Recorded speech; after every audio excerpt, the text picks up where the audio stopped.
Never run out of battery again with the INIU portable charger, the slimmest 10,000 mAh power bank that keeps your devices charged on the go. Stay powered up wherever you go. Click the link in the video description to shop now on Amazon. Massachusetts Governor Maura Healey has announced a 2-year delay in enforcing minimum electric vehicle sales requirements for model years 2026 and 2027.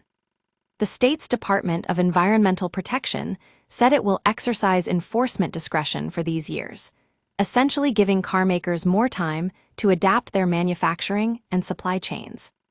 This decision comes as part of the Advanced Clean Cars II regulation, which aims to reduce greenhouse gas emissions from transportation by increasing the production and sale of zero-emission vehicles.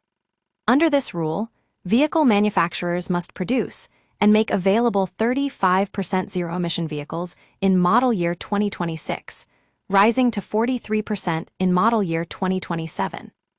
However, environmental advocates are strongly opposing this move, saying it will harm communities and the environment.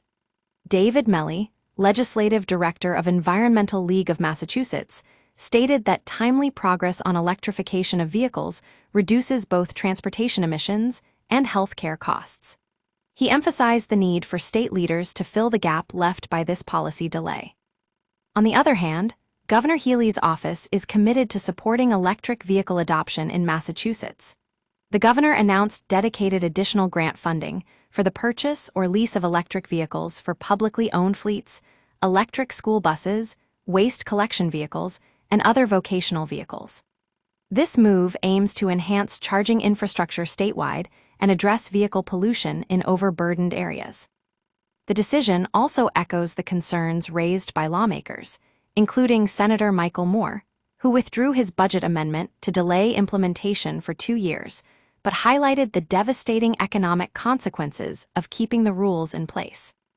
This pause on enforcement allows carmakers more time to invest in their manufacturing and supply chains, which will help ensure customers have more affordable electric vehicle options at dealerships in the future. Massachusetts will continue to invest in charging infrastructure to support the widespread adoption of electric vehicles. In conclusion, this 2-year delay in enforcing minimum electric vehicle sales requirements has sparked controversy among environmental advocates and lawmakers. While Governor Healey's office is committed to supporting electric vehicle adoption, the decision raises questions about the readiness of the electric grid and consumer uptake of zero-emission vehicles. As Massachusetts moves forward with its electrification goals, it will be crucial to balance the need for progress with the concerns of those who may be impacted by this policy shift. ElectroDrive News will continue to follow this story and bring you updates as more information becomes available.